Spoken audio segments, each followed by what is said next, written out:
Hi students, இன்னைக்கு French Revolutionலேருந்து declaration of rights தான் பார்க்க போகிறோம். ஸோ கான்ஸ்டிடியூஷன் டிராஃப்ட் பண்ணிட்டாங்க நேஷ்னல் அசம்பிளி. அந்த கான்ஸ்டிடியூஷன் படி சில ரைட்ஸை டிக்ளேர் பண்ணுறாங்க. அந்த ரைட்ஸ் யாருக்கு அப்படின்னா மென் அண்ட் சிட்டிசன். ஸோ இந்த ரைட்ஸ் என்னென்னலாம் டிக்ளேர் பண்ணுது அப்படின்னா ரைட் டு லைஃப், எல்லாருக்குமே அந்த சொசைட்டியில் உயிர் வாழ்கிறதுக்கு ரைட் இருக்கு.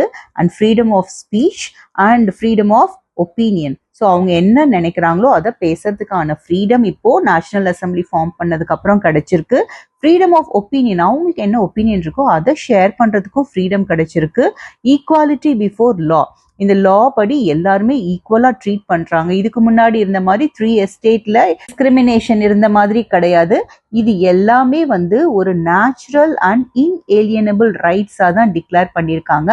அதாவது அந்த கண்ட்ரியில அந்த சொசைட்டில ஒரு பர்சன் born ஆயிருக்காங்கன்னா எல்லாருக்குமே இந்த ரைட் இருக்கு. And inalienable rights. ஸோ எல்லாருமே nobody is alien, everybody is a part of society. So அதனால எல்லாருக்குமே இந்த ரைட்ஸ் கிடைச்சிருக்கு. அண்ட் எல்லாருமே they belong to human being by birth. எல்லாருமே ஹியூமன் இருக்கிறதுனால பேசிக் ரைட்ஸ் அந்த பீப்புள் என்ஜாய் பண்ணணும்.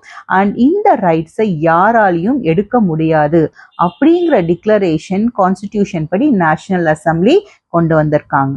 ஸோ இதோட இந்த செஷன் எண்டுக்கு வந்தாச்சு. Thank you students.